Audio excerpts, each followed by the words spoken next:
Welcome dear रॉकर्ट्स। आज हम देखने वाले हैं 2018 में रिलीज हुई best romance and drama fiction south movie जिसका नाम है नाटिकम। मूवी की शुरुआत में हम कुछ स्नैचर्स यानी चोरों को देखते हैं जो एक गांव के लोगों के घर में घुसकर हमला करके उनकी सभी चीजों को चुराकर मार देते हैं, जिसकी वजह से उस गांव में कुल 15 लोगों की मौत हो जाती है। और अब जब इस वारदात की खबर पुलिस तक पहुंचती है तो एसीपी भरत चंद्र को अपॉइंट किया जाता है ताकि वो उन सभी स्नैचर्स को पकड़ सके। अब इतनी सारी मौत होने के बाद एसपी भरत का सीनियर उसे डांटने लगता है और इस केस की डीप इन्वेस्टिगेशन करने के लिए उसे ऑर्डर देता है। अब इसी के साथ कहानी भी कुछ समय आगे बढ़ती है और हम एक शादी के फंक्शन को देखते हैं जहां पर इस मूवी के मेन हीरो कोटी की एंट्री होती है जो अपनी एक्स गर्लफ्रेंड की शादी में नाचते हुए नजर आ रहा है। इसके बाद वो दारू पीते हुए डायरेक्ट मंडप में आकर बैठ जाता है जिससे दुल्हन का पापा देखकर चौंक जाता है और उसे वहां से जाने के लिए रिक्वेस्ट करता है, लेकिन कोटी वहां से जाने के लिए मना कर देता है। एक्चुअली बात यह है कि कोटी ने अपने पापा के कहने पर अपनी गर्लफ्रेंड कंचना का साथ छोड़ दिया था और अब कोटी ने वहां से न जाने का डिसीजन ले लिया है। लेकिन तभी लड़की का बाप उसे दारू से भरा हुआ एक खोखा देता है, जिसके बाद वो दारू को कलेक्ट करके वहां से एकदम खिसक जाता है। इसका मतलब यह है भाई को दारू बहुत ज्यादा पसंद है। खैर अब फाइनली कोटी घर पहुंचता है। यहाँ उसके पापा उसे डांटने लगते हैं कि दारू पी के लड़कियों को तंग करते हो, तुम ये सब करना छोड़ दो। और यही नहीं, वो उसके साथ उल्टा दारू पीकर उसका गम भुलाने में मदद करता है। वाह भाई बाप हो तो ऐसा। अब रात का नशा उतरने के बाद अगली सुबह वो दोनों मेहमानों का वेट करने लगते हैं जो कोटी का रिश्ता देखने के लिए आए हैं। बट अफसोस कोटी के कांड उन्हें पता चल जाते हैं, इस कारण वो आते ही नहीं। वैसे तो बाप बेटे बहुत जिद्दी होते हैं, इसलिए वो गांव की दूसरी जगह पर खुद ही अपना रिश्ता ढूंढने निकल जाते हैं। लेकिन यहाँ भी किस्मत उनका साथ नहीं देती क्योंकि जिस लड़की से वो मिलने जाते हैं वो कोटी की बहन निकल जाती है, जिसका साफ सा मतलब ये होता है कि कोटी के बाप ने ऑलरेडी कहीं कोई कनेक्शन लड़ा रखा है। इसके बाद वो दोनों माँ बेटी इनके घर पर शिफ्ट हो जाते हैं। इस तरह एक दिन जब कोटी अपनी बहन को साइकिल पर बिठा के कॉलेज ले जा रहा होता है तभी उसकी नजर गांव की एक खूबसूरत लड़की पार्वती पर चली जाती है। फिर क्या, हर मजनू आशिक की तरह उसे उससे पहली नजर में प्यार हो जाता है। ठीक उसी रात कोटी को दारू पीने का मन करता है, लेकिन चखने के नाम पर सभी अंडे उसका बाप खत्म कर देता है। इस तरह अंडे की तलाश में कोटी गांव के हर कोने को छान लेता है, लेकिन उसे कहीं भी अंडा नहीं मिलता। इसी बीच कोटी की नजर पार्वती पे जाती है जो अपने घर के बाहर बैठी हुई है। फिर मौके का फायदा उठाकर कोटी उसके पास पहुंच जाता है और उस पर लाइन मारने की कोशिश करता है, लेकिन हमारी पार्वती भी कुछ ज्यादा ही स्ट्रेट फॉरवर्ड होती है और वो कोटी को उल्टा अपने घर में बुला लेती है और दारू के साथ ऑमलेट खिलाकर उसको वहीं सुला देती है। वेल अब होश में आने के बाद कोटी घर जाने के लिए निकलता है, लेकिन इसी बीच कोटी का दोस्त मरम्मा वहां पर आ जाता है और दोनों साथ में चाय पीने के लिए निकल पड़ते हैं। लेकिन फिर से उनके दूसरे दोस्त चंदू से मुलाकात हो जाती है जो अपनी नई कार को लेकर गाँव में घूम रहा होता है। फिर क्या, अपना कोटी भी आधे नशे में होते हुए चंदू की कार को खुद चलाने लगता है, लेकिन हर बार की तरह कोटी की यहाँ भी किस्मत खराब होती है और एसीपी भरत के हाथों में पकड़ा जाता है। एसीपी भरत भी अब उसे गांव का पूरा चक्कर घुमाते हैं, उसके घर तक उसको छोड़ देते हैं। लेकिन इसी के साथ कहानी में एक दिलचस्प मोड़ आता है जहां पार्वती कोटी को पुलिस कार से उतरते हुए देख लेती है, जिससे वो गुस्सा होकर वहां से चली जाती है। अब कोटी भी पार्वती के पास जाता है और उसे प्यार से मनाने लगता है, जिसके बाद वो एक दूसरे के बहुत नजदीक आ जाते हैं और उस रात इंटीमेट भी होते हैं। इसी के साथ सुबह भी हो जाती है जहां कोटी फिर से आधे नशे में होते हुए अपने घर चला जाता है। वहीं घर पे उसकी सौतेली माँ भी खाना लेके उसका इंतजार कर रही होती है, लेकिन कोटी को ये बिल्कुल भी पसंद नहीं आता और वो उसे भला बुरा कह के चला जाता है। जब ये सारी बात कोटी के बाप को पता चलती है तो वो कोटी को अपने ही स्टाइल में समझाने की कोशिश करता है। वैसे इस बात से कोटी को अपनी गलतियां समझ भी आ जाती है और फिर वो उस औरत को अपनी माँ के रूप में स्वीकार कर लेता है, जिसकी खुशी में वो अपनी माँ को साइकिल पर बैठाकर पूरे गाँव के लोगों का परिचय करवाता है और इस इमोशनल मोमेंट से सौतेली माँ के खुशी के आंसू भर जाते हैं। इसी के साथ कोटी अब अपनी नई माँ को पार्वती से मिलाने की कोशिश करता है, पर पार्वती वहां पर नहीं होती। अब रात के वक्त कोटी फिर से पार्वती से मिलने जाता है, लेकिन पार्वती अब तक घर पर नहीं है। तभी उसको एक शॉकिंग न्यूज पता चलती है जिसमें गांव के एक आदमी से उसे पता चलता है कि गांव की सारी लड़कियां आज कॉलेज से घर ही नहीं लौटी है। इसके बाद वो पागल आशिक की तरह गांव के हर कोने में पार्वती को ढूंढने की बहुत कोशिश करता है, लेकिन यहाँ भी उसकी किस्मत साथ नहीं देती। लेकिन इसी दौरान कोटी को एक आदमी से जानकारी मिलती है जिसने उन लड़कियों को किसी वैन में जाते हुए देखा है। फिर कोटी वैन का नंबर पता करके सबको ढूंढने की कोशिश करता है, लेकिन इतना जानने के बाद भी वो उन लड़कियों को ढूंढ नहीं पाता। आखिरी में परेशान होकर कोटी पास के ही दारू के ठेके पर दारू पीने लगता है। इसी दौरान उसकी मुलाकात दो बेवड़ों से होती है जिन्हें पता होता है कि वो वैन किसकी है। फिर क्या, हर साउथ मूवी की तरह कोटी उन गुंडों के पास पहुंच जाता है। इसके बाद वहां के गुंडों के साथ होती है कोटी की एकदम खतरनाक फाइट जिसमें वो उन्हें एक एक करके पछाड़ देता है और पार्वती के साथ साथ साथ बाकी कॉलेज की लड़कियों को भी बचा लेता है। फाइनली उन सबको घर ड्रॉप करने के बाद वो दोनों पार्वती के घर पर आते हैं, जहाँ पार्वती उसे खुशी से किस करने लगती है। और इसी बीच पार्वती को भी कोटी से सच्चा प्यार हो गया है। और फिर क्या था, रात में इन दोनों का रोमांस फिर से शुरू हो जाता है। खैर इसी के साथ कहानी आगे बढ़ती है, जहां हम देखते हैं कि कोटी की बहन के लिए कुछ रिश्ते वाले आए हैं, लेकिन आया हुआ लड़का कुछ ज्यादा ही बदतमीज होता है। एक असली भाई की तरह कोटी उस लड़के को किनारे पे ले जाकर उसे थप्पड़ों से समझाता है और फिर लड़के वाले वहां से ना कहते हुए चले जाते हैं। वहीं दूसरी ओर पार्वती भी अब किसी बात को लेकर परेशान बैठी हुई है।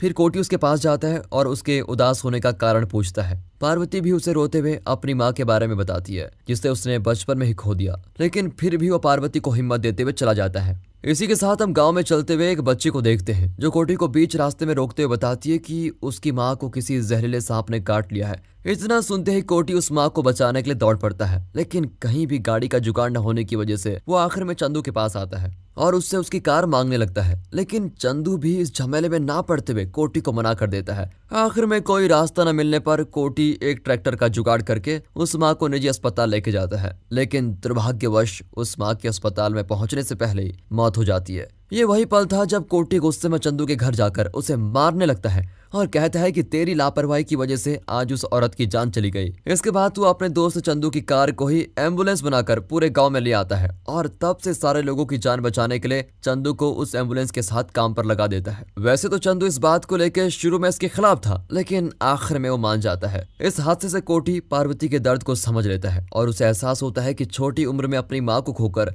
हर लड़की को किस परेशानियों से गुजरना पड़ता होगा। अब इस गांव से दूर हम एसीपी भरत को देखते हैं, जो स्नैचर्स को पकड़ने के लिए हर गांव को सही से जांच करने के लिए तैयार हो जाता है। वहीं दूसरी तरफ सभी स्नैचर्स भी अब हमले के लिए कोटी के गांव को टारगेट करते हैं। इसके बाद वो सभी लोग रातों ही रात कोटी के गांव पहुंच जाते हैं। इधर हमारा कोटी भी अपनी नई बुलेट बाइक को देखकर बहुत खुश होता है, जिसे उसकी मां ने अपनी सारी ज्वेलरी बेचकर खरीदा है। अपनी मां के दिए गिफ्ट को पाकर कोटी सबसे पहले अपनी धड़कन पार्वती के पास जाता है और उसे कॉलेज से उठाकर सीधे घर छोड़ता है। इसी दौरान पार्वती भी हिम्मत करके कोटी से उसे उसकी दारू छोड़ने के लिए कहती है, लेकिन हमारे कोटी को ये बात बिल्कुल भी पसंद नहीं आती, जिस वजह से उन दोनों में बहस हो जाती है और वो पार्वती से नाराज होकर वहां से चला जाता है। इसके बाद वो अपने पुराने दोस्त मरम्मा से इस बारे में डिस्कस करता है। तभी एक औरत उनके पास आते हुए कहती है कि कोई आदमी उसका पीछा कर रहा है। फिर क्या, हमारा कोटी भी इस पड़ताल के लिए तैयार हो जाता है। फिर वो अपने दोस्त से उस औरत को उसके घर पर सेफली छोड़ने के लिए भेज देता है। इसी दौरान कोटी की नजर एक चोर पर चली जाती है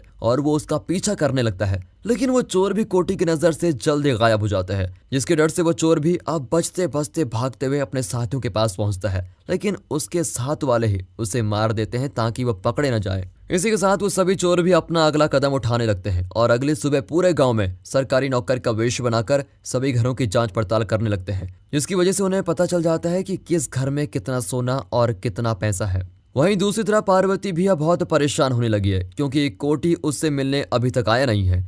इसलिए वो खुद ही उसके घर पर जाती है, लेकिन वो वहां भी कोटी को शराब छोड़ने के लिए कहती है, जिससे कोटी को तो फिर से गुस्सा आता है और वो पार्वती को थप्पड़ लगा देता है और उसे जाने के लिए कहता है। इसके बाद पार्वती भी इमोशनल होकर वहां से चली जाती है। इसी के साथ कहानी आगे बढ़ती है, जहां कोटी बाइक पे बैठकर अपने गांव में घूम रहा होता है, लेकिन इसी बीच वो एक घर के पास जाके रुकता है, जहां पर एक आदमी अपने बेटे की गलती के लिए लड़की के घर वालों को पैसा देकर शांत करवाना चाहता है। लेकिन ये बात हमारे कोटी को बिल्कुल भी पसंद नहीं आती और वो उस लड़के को पकड़कर खूब पीटने लगता है, जिसपे उस लड़के का बाप बहुत गुस्सा होता है और वो अपने गुंडों से कोटी पर हमला करने के लिए कह देता है। कोटी भी हर हीरो की तरह उन गुंडों को मारकर उस बाप के पास जाता है और उसे समझाते हुए कहता है कि तुम्हें अपने बेटे की गलतियों को छुपाने के बजाय उससे पूछना चाहिए कि आखिर वो उस लड़की से प्यार करता है कि नहीं। वो लड़का भी कोटी की बात सुनकर अपने सिर को हाँ में हिलाता है। इसी के साथ कोटी भी उस लड़के के बाप को कहता है कि तुम अपने बेटे की शादी इसी लड़के से करवा दो। इसी दौरान कोटी भी समझ जाता है कि वो पार्वती के साथ अब तक गलत कर रहा था, इसलिए वो उसको मनाने के लिए चला जाता है और बड़ी मिन्नतों के बाद उसे मना ही लेता है। और यही नहीं, वो पार्वती से आज से दारू छोड़ने का वादा भी करता है। इसी के साथ कहानी आगे बढ़ती है, जहां हम देखते हैं कि कोटी की बहन को देखने के लिए वही लड़के वाले फिर से आ चुके हैं जो पिछली बार रिजेक्ट करके गए थे। वो लड़का अब कोटी की बहन से प्यार कर बैठा है, जिसके बाद दोनों परिवार वाले उनकी शादी करने के लिए मान जाते हैं। और इसी चीज को सेलिब्रेट करने के लिए कोटी भी उस लड़के को अपने साथ दारू पे लेके जाता है। जहाँ पार्वती कोटी को दारू पीते हुए देख लेती है और उसका मन ही टूट जाता है, क्योंकि उसने पहले ही कोटी को दारू पीने से मना किया था। अब हमारा कोटी भी ये देखकर चौंक जाता है और वो पार्वती को मनाने के लिए उसके पीछे भागने लगता है। वैसे तो पार्वती अब कोटी पे भरोसा नहीं करती, लेकिन हमारा कोटी उसका विश्वास जीतने के लिए उससे शादी करने के लिए राजी हो जाता है और अपने वादे को पूरा करते हुए पार्वती से अगले दिन शादी कर लेता है और उसे अपने बाप से मिलवाने आता है। इसी के साथ कहानी अपने क्लाइमेक्स पे आती है, जहाँ कुछ शॉकिंग ट्विस्ट्स खुलते हैं। जैसे ही कोटी पार्वती को अपने बाप से मिलवाता है तो उसका बाप उसे मारने लगता है और कहता है कि कौन सी लड़की, मुझे तो दिखाई नहीं दे रही है। इसके बाद हमें एक शॉकिंग न्यूज पता चलती है, मतलब कोटी 2 महीने से जिसके साथ घूम रहा है वो उसके सिवाय और किसी को दिखाई ही नहीं दे रही है।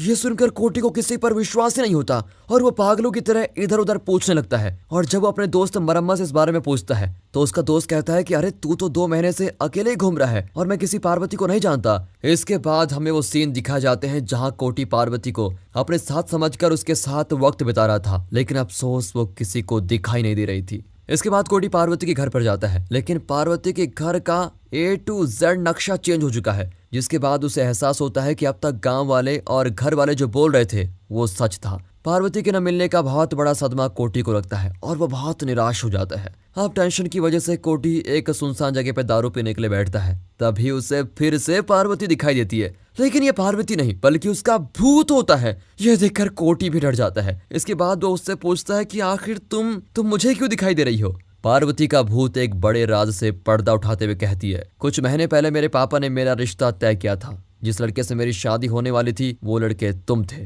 पर उसी रात गांव के उन शातिर चोरों ने इस गांव पर हमला किया और वो सारे लोगों को एक एक करके मारने लगे और साथ ही चोरी भी करने लगे, जिसमें उन्होंने मेरे पापा के साथ साथ मुझे भी मौत के घाट उतार दिया। और ये वही घटना थी जिसे हमने मूवी के स्टार्टिंग में देखा, जिसमें 15 लोगों की मौत हुई थी। पार्वती की दर्द भरी कहानी सुनने के बाद कोटी को बड़ा दुख होता है, लेकिन साथ में उन चोरों पे गुस्सा भी आता है। और पार्वती कोटी को एक इम्पोर्टेंट खबर देती है, जिसमें वो कहती है कि वो सारे चोर आज उसके गांव पर हमला करने वाले हैं। अपने सभी गुस्से को मुट्ठी से भरते हुए कोटी पार्वती को वादा करता है कि मैं उन सभी स्नैचर्स को उनके सामने ही खत्म कर दूंगा। जिसके बाद वो पार्वती को लेकर सीधे गांव में आता है, जहां उन चोरों के साथ उसकी बहुत खतरनाक लड़ाई होती है, जिसमें वो एक एक को चुन चुन कर बड़ी बेरहमी से मारने लगता है और आखिर में उनके लीडर को भी मौत की नींद सुला देता है। और इस तरह उसने पूरे चोरों को खात्मा कर दिया और पार्वती को दिया हुआ वादा भी पूरा कर लिया है। सभी स्नैचर्स को मारने के बाद कोटी सभी मरे हुए लोगों को लेके गांव के बीचों बीच बैठा हुआ है। तभी वहां पर एसीपी भरत की एंट्री होती है,